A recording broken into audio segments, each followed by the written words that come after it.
So first off, we're going to speak to a couple of people who I know very well, because they are from the same agency as me, and we've been working on some really exciting work using data analytics and artificial intelligence in the past year. And I'm really pleased to introduce Dr. Ian McGregor, who is the Director of Innovation and Development at the Government Internal Audit Agency, and Anil Jumat, who is Operational Director for Health and Home Affairs, to talk about the work that we've been doing and how that's been adding value for our customers in the UK central government space. Before I hand over to Anil and Ian to present, I'll just give a little bit of a flavour about how internal audit works in the public sector in the UK, and especially in central government. There are three strands to the public sector in the UK: the central government, there are the municipalities, the local authorities, and there is the NHS, our National Health Service. We work in the UK central government space, and in that space we have around 17 main government departments. At the moment, the Government Internal Audit Agency provides internal audit services to 13 of those, and we're hoping that others will join us soon. And Neil will tell you more about that in the presentation, but it means that we get to take a really good look across the whole of government.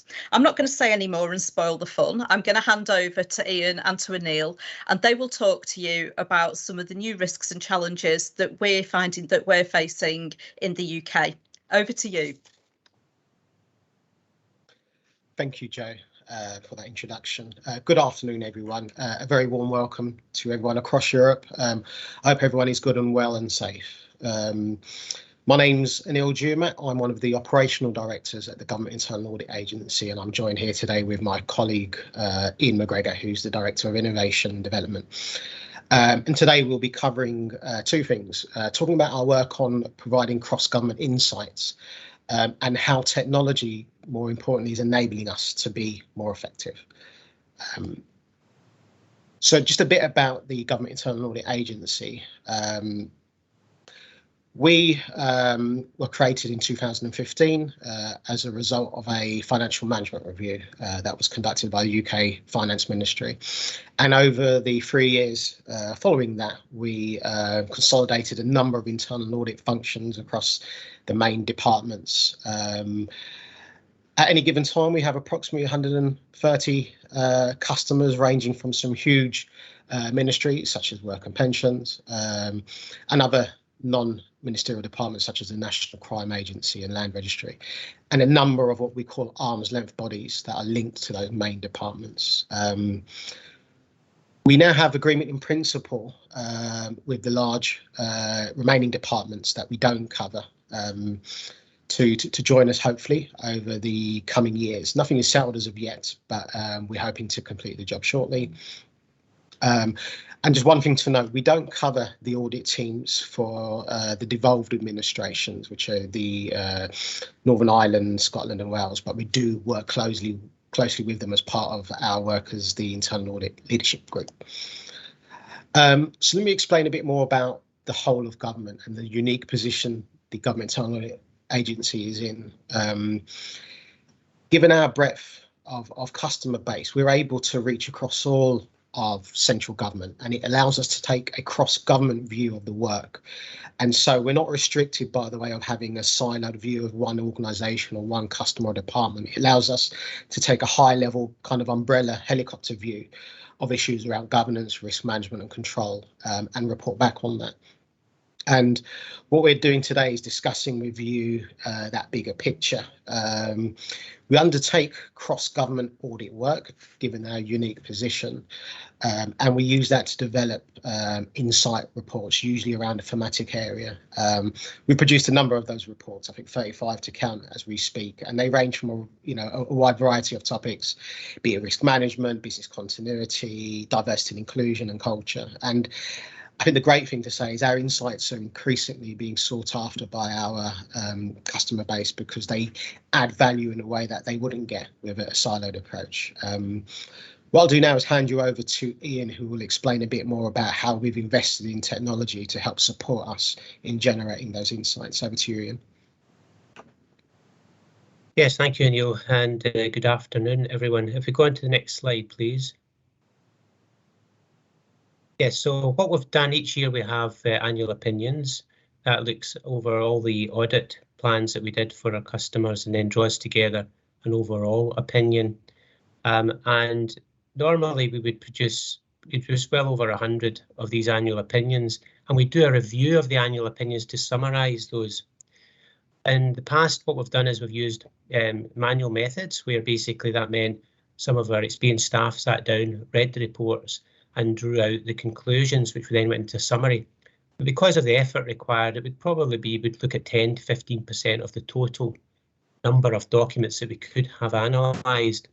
So we were very interested as an agency, as part of our innovation activities, if we could use artificial intelligence combined with the professional audit reviewer to actually look at this and therefore increase the scope of the number of annual opinions that we could review. So if we could go on to the next slide, please. So we have developed what we call the GIAA Insights engine. This was developed on an original software developed by the National Audit Office, and we work closely with them on this technology. And what we have done is taken that analysis tool and developed it for internal audit. So it uses a form of artificial intelligence called natural language processing. So in this case, we have the computer read every sentence in every report, and from that, for it to understand what's going on and present that back to us, and I'll show you how we do that in a moment. There's two key things that we do. If you take a total collection of reports, let's say 150 reports, we can do something called network analysis. Again, I'll show you that in a moment. And that draws out high-level themes, things inside the content, the totality of the documents. And then what we do is we ask the artificial intelligence to read every sentence in the reports, and from there judge it as whether it's a positive statement or a negative statement. This is about sentiment. So for example, if you were to have a statement like, there are good effective controls in managing risk present from the studies that they did, then that would be a positive statement. And what we find there is that when we see positive statements, it broadly leads us to see good practice. Equally, if the AI reads a sentence and it might say poor controls were observed, then that would come over as a negative statement. And that's where we see generally opportunities for improvement. So essentially, we're able to have the AI to read every sentence in all the reports, score it with regard to positive or negative, and by then filtering on that, we can see examples of good practice and examples of opportunities for improvement. We go on to the next slide, please. So I want to talk a little about this text networks approach. So what we did is we have an innovation hub in the GIAA. That's where we do our experimentation, our research and our development.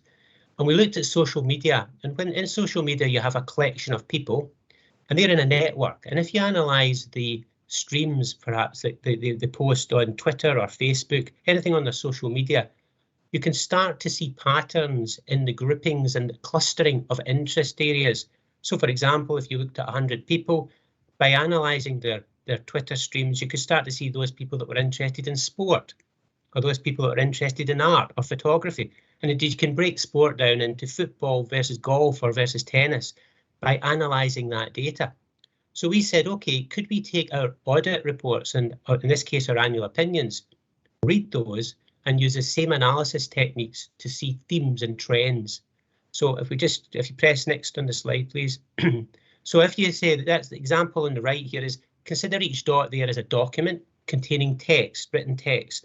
And if you do this analysis, if you click forward again, please, on the slide, then what you can start to develop is this themed element of overview of the content of the document. So the documents in red, for example, could be related to COVID, because we saw a discussion around COVID, or the documents that are in blue could be about governance arrangements that were taking place in the annual opinions that we saw. So you can get a very high level overview of the themes by analysing the content.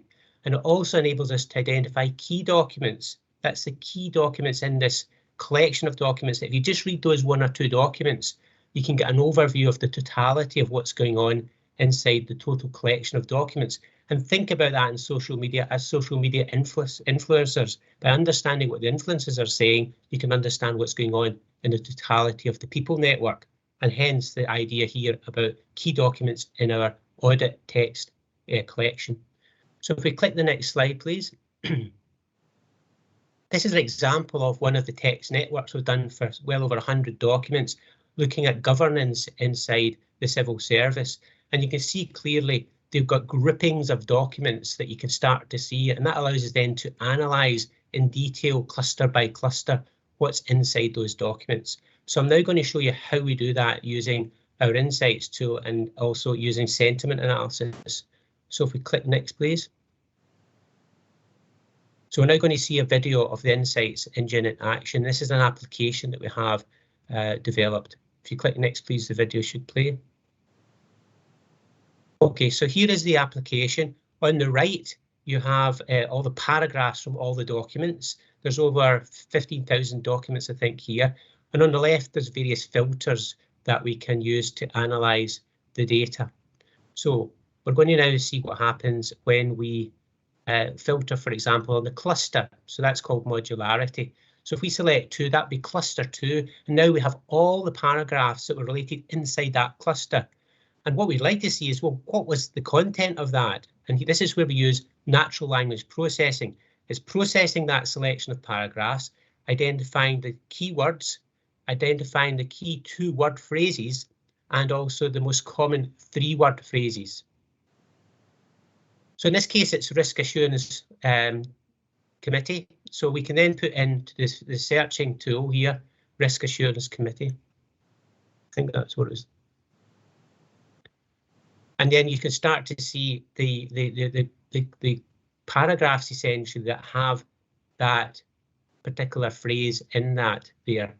And so we can start to look at that and understand that. And then we can start to do sentiment, show us all the positive examples of paragraphs that contain that phrase. And then shows all the negative examples. So those would be kind of opportunities for improvement in terms of negative and good practice that you would see if they were positive. And then finally, what we can do is we're able to actually have graphical output into the trends. We can see different things around what's in the content. So essentially, that's a summary of how we're using natural language processing to analyse a whole collection of documents to draw out trends, best practice and opportunities for improvement. So if I now hand back to Anil, he'll take you through the next part of the way in which we've applied this to our annual opinions from last year. Thank you, Ian. I mean, it's great to see that in action, and hopefully you enjoyed getting a taster of that capability that we've developed within the GIAA. So as Ian alluded to, I'll talk about some of the main themes then that came out of this work. Clearly, the full report has more detailed work on good practice and such, but I just wanted to talk to some of the key themes that came out. Given last year was very much COVID related, COVID came out as a main theme, and then we had themes around the wider governance, risk and control areas that we usually tend to look at. And just to explain this graphic, the items in the darker boxes on the top are where our opinions identified good practice and positive findings, and those in the lighter boxes are where we identified areas for improvement and development opportunities. So with regards to the first area, COVID, some of the things that we identified, good at adapting, changing, reprioritising whilst balancing staff health, safety and well-being. And I think there are opportunities around retaining some of the benefits, flexible ways of working, using technology like Teams as we are doing now, and sharing the lessons that we learned from our response effectively across government. And I think there's also something we've identified around how our finance function within the UK, we manage ongoing risks and issues around fraud and error, and on some of the products and services that we had to create and deliver at pace during the original wave of the pandemic.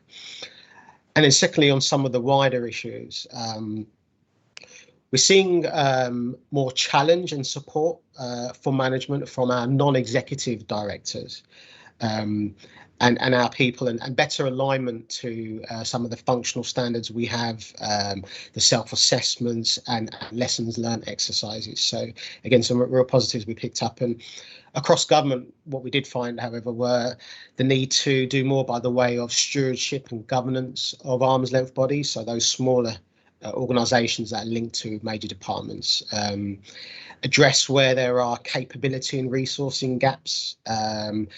And clearly there are some things that never change, for example, where cybersecurity sits in terms of challenges in government. So if I can move on to the next slide, please. In terms of how we took our insights to the next level as a result, we were able to compare coverage of those risk areas against our plans for our individual customers, in particular recognising where residual risks still remain high. And this enabled us to have conversations with our customers about where there could be risk gaps, particularly in areas such as security, technology and project management, where the residual risk still remains high. But our plans at the first instance were still more focused maybe on operations, governance and finance. So there was a really help there to course correct to make sure we're prioritising the right risks with the finite resource we have. We used our cross-government view to enable the opportunity to sort of compare and contrast against individual customers, and using the visual aids, some of which Ian mentioned. This has worked extremely well with our customers, giving them visibility of where their explicit strengths are, but where there are other areas to improve. And what we're finding is that there's a real opportunity for us to be a knowledge broker, being able to share where there's best practice across other areas of government, and we're able to facilitate much more collaboration between key stakeholders. I think the added benefit of having the tool is it enables us to digest and respond to data analysis requests much more quickly than we ever were able to do. So what used to take a lot of manual time and intervention now can be sped up quickly, and this has matched our increasing customer demands in terms of the insights that they are now demanding of us, and we're able to respond in a more timely manner. And finally, I think just in terms of two tangible pieces of work, I mean, we've been able to work very closely with two very important customers, the Treasury and the Cabinet Office, in developing our work around the control framework and embedding functional standards using some of the insights that we've generated. So all in all, the technology really enabled us to be more effective, make use of the data that we have, and ultimately add value in a way that we want to for our customers. I think that's us done now, Joe, with regards to the presentation. So happy to move on to questions. Thank you both very much. I mean, I have to declare an interest here that I was involved in the team that undertook this work, and I know our customers have been really delighted with the work that's been done. Anil, you spoke just now at the end of the presentation about how we fed some of the thinking and insights that we'd gained from this piece of work into our annual planning. Our financial year in UK government runs from the 1st of April to the 31st of March. So we've been in the thick of planning over the past couple of months. But I wanted to ask you, what has happened recently so far as the recent events in the Ukraine, as far as annual planning goes? Because it's quite a late stage of annual planning. Yeah, I mean, it's a great example of where planning sort of never stands still. You know, the Ukraine environment sadly has come about, and what we've identified are essentially two types of customer in the UK government. You have those departments that are directly impacted by the situation.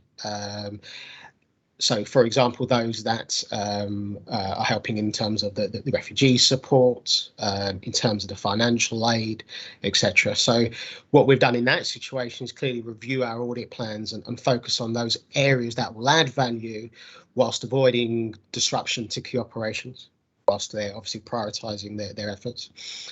And I think secondary in the wider space, there are implications that, happen by the way of supply chain events, the impact to energy prices, coupled with, exacerbating the cost of living increases. So we have to take into round all of those variables and how they're impacted, and how does that then play into risk prioritisation in terms of the work that we have in our plans. So those that have been directly involved, clearly we've worked to add value and not step on the toes of how they're operating in response to, and in the wider setting, understanding where the risk variables may, go up and down based on the impact, and how then we flex our resource to prioritise areas of most need. Thanks, Anil. Ian, is there anything here where the work of using the insights engine or other work from the innovation grouping can help when we have to replan? Yeah, I think it's a perfect example of what we found when you've got this capability to search and interrogate and filter. Because you can imagine if you had a situation where you do a manual read, of course, we want rapid response here. And if you had to go back and rapidly read, it would take a long time to find, whereas we can basically start up the data set, search for a certain thing, perhaps it's about refugees, and how we manage that, and we can immediately find good practice and opportunities learning from past activity. And you can do that in minutes, and truly that's how long it takes. It's what do we want to find? You can almost do it live together as a team, put in the search word, okay, this is what we've found. This is the departments in which we've got some good expertise. Just let's look at the best practices and opportunities from learning. It's exactly what this type of tool helps us to do and help our customers in what they are having to do. Thank you. I mean, the approach that you describe, Ian, I know that both those who've worked on this work within GIAA and then our customers have found it really inspiring. And, once they know that this facility is available, they want more and more and more of it. So what are the main challenges around the technology and combining that with the traditional approach? Because obviously we don't want to use the phrase, we don't want to throw the baby out with the bathwater. We want to get the best of both worlds. So what challenges do we face, and how do we get over those to make sure that everything works well? Yeah, so when we started looking at the opportunities from artificial intelligence in this space, we talked to experts. And they very quickly wanted to develop and suggested we develop a kind of replacement tool, a replacement for auditors, essentially. They didn't set it out in that way, but that's what essentially we're describing. And as a team, we said, no, our most valuable assets is the professional expertise and judgment of our people. What we want is a tool to have them do things more quickly and at greater scope than they could possibly do before. So the idea of the project was to give our auditors what I call superhuman reading skills. That is skills to enable them to read large quantities of documents very, very quickly, and that they couldn't do before. And therefore, we have chosen this technology with the auditor at the centre and surrounded them with tools that enable them to do things they couldn't possibly do before. It's a completely different approach. It's a human-centred design philosophy that we have. And that's what I think distinguishes the approach we are taking to many other people looking at artificial intelligence. And I think that's what's caught the people have really got excited about it, because they can see how this tool can come in and complement what they currently do, not try to replace what they currently do. Thank you. Anil, you're responsible for delivering a huge programme of work for the agency and overseeing the work of a number of audit teams. What's the reaction been like with the auditors? How have they seen the risks? Have they seen this as a challenge to their roles, or do they see this as something that really enhances their capability with customers? Again, without duplicating what Ian has just mentioned, I think they've seen this as a tool. So it's very much been designed and implemented in terms of enabling us to do more with the information and insights that we have. We're absolutely not about using AI to replace the intelligence that we have. We all recognise as professionals in this space you can't quite yet sort of develop and replace humans using AI.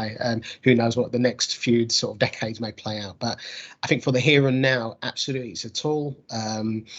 And I think what we also understand in the wider profession is this tool is here to give us insights that actually help us towards key areas like emotional intelligence, relationship building, and human behaviours that we know are actually the direction of travel and way forward by the way of internal audit, which of course, you know, technology can't replace those skill sets and those attributes that we have developed in our profession. So very much a complementary piece.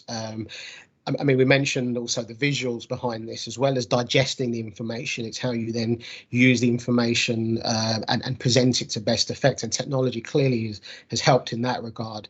There's nothing better than being able to digest, you know, thousands of different individual bits of data and entry points and present that in one neat graphical graph that you're able then to, you know, convey a strong message to someone who isn't particularly au fait with internal audit and the language that we use. So it can be very powerful in that regard too. Thank you. If I could stay with you, Neil, obviously we've just talked there about the response internally by our auditors, but what's been the reaction from audit committees, from governing bodies, from our accounting officers, when they've received the report and they've been able to go through the risks, the good practice, the opportunities for improvement? How's that all panned out? So I think it's been great in the sense that we're really showing and adding the value of how we have a cross-government span and therefore can share insights from different customers and try and break down silos. As most people can appreciate, one risk in one government department would tend to be replicated elsewhere, and individually they may duplicate effort in terms of how they respond and mitigate those risks. What we've been able to do is show them how others have managed those types of risks and how people have potentially done it very well and those that have had challenges. So they've really taken to that additional visibility, and I guess in turn it's increased their expectation of us now to really be the broker of knowledge and share the good practice. So it's come across really well. I think there's an element of that of being able to compare and contrast and probably make a judgment on where they sit on that range of performance also. So we're very sensitive to making sure that we're still confidential in what we share in terms of our individual customers. But I think on the whole, most of our senior leaders, non-execs, etc., audit committee members have really taken to the additional insight. And we know that's the case because they're now asking for more and more, particularly in areas of interest that they have. And using the technology to respond to that in a timely manner has been great. Yeah, the joy of becoming victims of our own success. Absolutely. Were there any new risks discovered that had not really been discussed before? I mean, that's, again, a really interesting question. I think probably not anything by the way of new risks as such, but what I think is important is recognising the risk gap and actually where there have been risks that have existed for a long time but have never really had the light shined upon them or the focus and attention. So what we were able to do with this piece of work and the exercise was to understand where the current risks lie and where they were still quite high in compared to the risk appetite and the residual risks that were faced. So what I think this work was really able to do effectively is probably shine more of a light on those risks that we just accept and probably tolerate a bit too much than actually we really want and desire. So I mentioned before security, technology, those were the two examples that I think we see year on year that they sit on risk registers and audit plans. But I think this, again, shine an additional light and focus on the fact that are we actually willing now to tolerate this, or do we still really want to mitigate to bring these down to the levels that we want to? So that'd be my response, Jo. Thank you. Ian, from your perspective, what sort of a response have you seen, and was there anything that came out of the analysis that surprised you? Yeah. So it's interesting when you start to analyse the documents, because what I say to staff is go with the flow. What I mean by that is what are you interested in? Put some search terms in and then use the tool to see what comes out and then explore that. Sometimes it may lead to a dead end, but sometimes it can lead to a place that's really quite surprising. And for me, I remember doing some work around COVID, and I put in COVID and looked at the key phrases, the 3-word phrases. And it was when I suddenly saw things like staff welfare coming up over and over again, I thought, that's interesting. And when I started looking at what we identified was, in response to COVID, it wasn't just about how do we keep the business going and doing the work, but actually how do we do so while looking after our staff. And that was as strong a key element that came through as I might have, I would have thought we used risk all through it, and disaster recovery plans and business continuity plans. Yes, they were there, but this unexpected element, which when we actually reflected, we all sat back and said, that's exactly what we were worried about. It wasn't just about doing the business of the organisation, it was looking after our staff in this very uncertain time. So that was one of the things I just remember just jumped to me out of the analysis. And I think it's when you describe that and discuss that with customers, is that, okay, what else is hidden that we probably subconsciously know about, but what are those things? And this is why we're using this kind of technology to help us. Thank you. That's great. I'm going to be a bit cheeky and ask something else here that I think that our audience might be quite interested in. And obviously at the moment, the agency is in the process of developing its data analytics capability and has set up quite recently a dedicated team on that and a number of data analytics champions. And we're also setting up a cross-government insights team. And I think it might be quite interesting to hear a bit about the plans for both of those teams and how that's going to help to enhance this sort of work going forward. Ian, if I could get you to start on that, please. Yeah, and we know actually this is an area which of big interest in the internal audit profession. Any conferences you go to, you usually see a session around this. We were aware of this, obviously. We knew what was going on in the profession. We wanted to develop our own team. But there's many ways of doing that, and I could share with you the way we've done it. Is that we've essentially set up a kind of 3 kind of core elements to it. There's a core team, and we've actually recruited data analytics professionals. We've got 3, shortly it'll be 4 professionals. They didn't come from the internal audit profession, but they were specialists in using data analytics. So we've recruited that core team. We've then brought together a group of people from across the agency. It's often one person from each of our teams who have become ambassadors and part of a network. And that core team trains that group of people. And that way we've got a reach into the other parts of the organisation. And then there's everybody else in the organisation that forms the 3rd layer. And there it's about helping them be data confident. So when they go to our customers, and they're talking with their customers about the audit, and they mention something about data, rather than saying, oh, I don't know too much about it, we're giving them the confidence that, actually, can you just tell me a little bit more about that? And I'll take that back and discuss it with my colleagues who can then come and support. So we've taken a very full agency approach, but we've structured it in a way with specialists surrounded by people inside the teams that can be ambassadors for it, and then having everybody else confident to engage in data. And that's working extremely well. And when we're talking to internal audit practices, they're very interested in that model. Thank you. Anil, do you want to talk a bit more about cross-government insight activity and the developments there? Yeah, absolutely, Joe. So we've been on quite a journey over the last few years in terms of the methodology that we would use and develop to deliver our cross-government insights. So from the start, what we did would have consistent terms of reference and complete testing across different silo organisations, with a view then to pull it all together and then draw out the commonalities and the insights.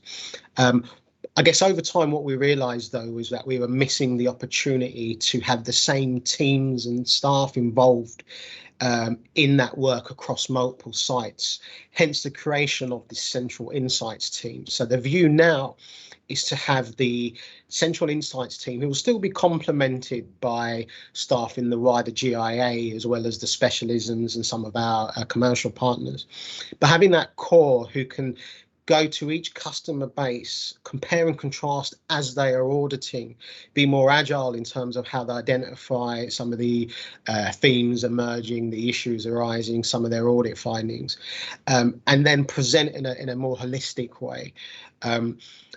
The other purpose that will be served with the Central Insights team is being able to bespoke our audit reports more. So rather than having in an individual report for individual customers and then an overarching cross-government report, what we're now able to do with the cross-government insights team is to have an individual report for a customer which contextualizes where they are compared to the wider government average. So they themselves now will see a direct correlation between where they sit in the context of their peers, and that's only we're only able to facilitate that with the central team.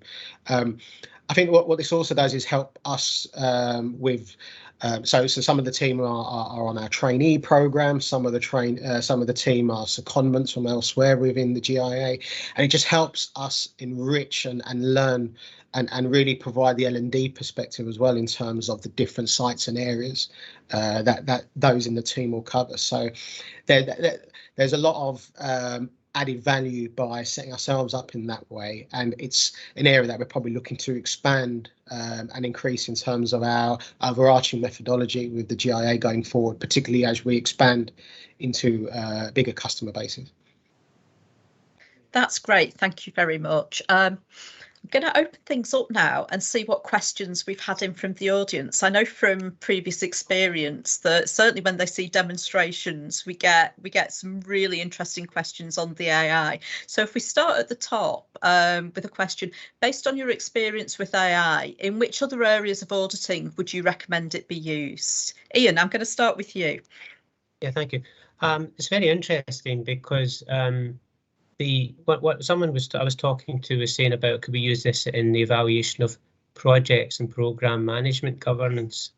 And that is really interesting because you can take the minutes from project boards or program boards and analyze those to see if the risks that they are actually got in the risk register is being discussed as part of the discussions that are taking place. So that you start to open up a whole host of things. We've used it also internally in terms of customer surveys, as well as our own staff surveys as well. So once you start doing this, you start to see lots of opportunities. So yes, there's lots of things in audit, but also think about it as using it within your own organisation. Anil, are there areas that you're seeing the audit team say it would be great if we could do AI over certain aspects of the work they look at? Absolutely, Joe. So what we're finding is, particularly when there are types of audit that digest a lot of data, using the tools and techniques that we now have, it enables us to sort of, not just operate on a sample basis, but look at the whole population, give us some real insights in terms of outliers. Because of the different variables that we get to play with, we can draw out patterns and insights that we were never able to do before.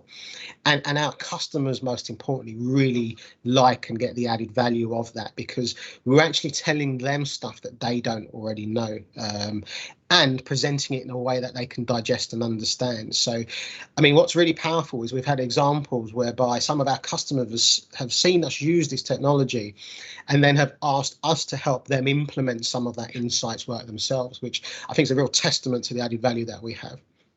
Yeah, it's interesting. Wherever you speak to auditors who have started to use data analytics and AI, the next step after the customers go, wow, that's amazing, is why am I not getting this already? When is my team, ministry, agency going to implement this? And they then want help getting that in so that they get that information before the auditors bring it to them. Makes our job harder, where we're always trying to add value and give them new things and new insights. Oh no, they're getting that themselves now. But it's really, really worth doing, isn't it? There's a question here about what have been the most important challenges in implementing this activity. I mean, we've talked a little bit about that before, but Ian, do you want to talk a bit about some of the things that we've had to do to make sure that this works properly? Yeah, I think it goes, I mean, we've got a philosophy around how we do innovation, a 3-step process, but I think the key one here is that if you're going to do this, work with your staff to actually teach them how to become intelligent about how you do this activity, so that when you go to, for example, experts in the field, perhaps consultants, that you can actually engage and really ask them really important detailed questions, so that you actually can make sure any agreement that you have for development will address the challenge you've got internally. So I think the key to answer the question is, I would try and, as an organisation, be an intelligent organisation about what you're trying to do, and take your time and invest in your people to do that, because actually it will shorten the timescales to achieve. And it might seem slower at the start, but just going out and saying, I need to get an expert come and do this for us, it will take you longer to do it. And also the challenge is it might never actually be used effectively. Whereas if you just take your time, start get your staff exploring the subject material, asking questions, working with people, they'll become intelligent about what's important for your organisation.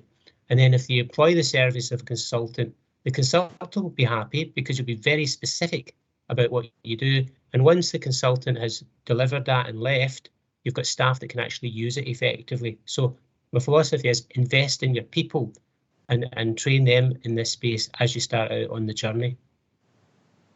That's great. I mean, from a delivery perspective, Anil, have there been challenges from your view?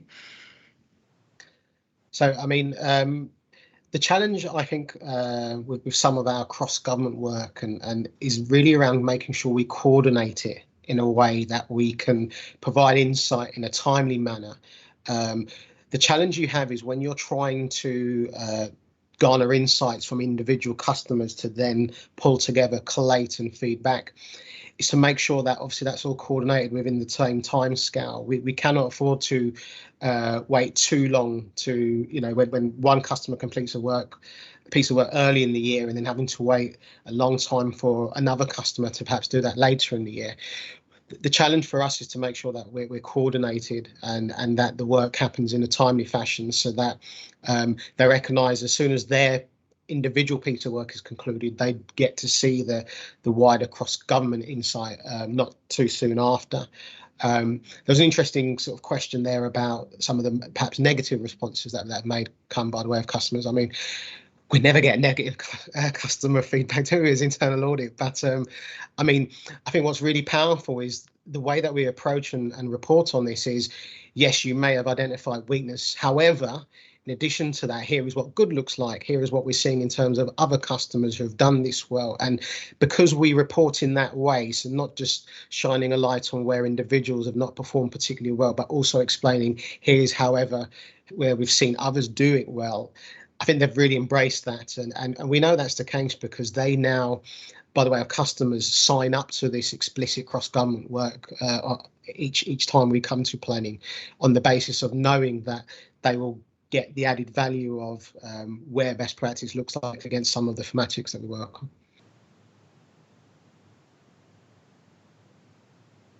Ian, I don't know whether I know that question was directed to Anil originally about negative responses, but have you encountered any negativity around this? I mean, you talked a little bit about how we're not trying to replace auditors, we're actually trying to enhance auditors and allow them to do the value added work rather than the grunt work of going through page after page of audit report. But have you encountered any negativity?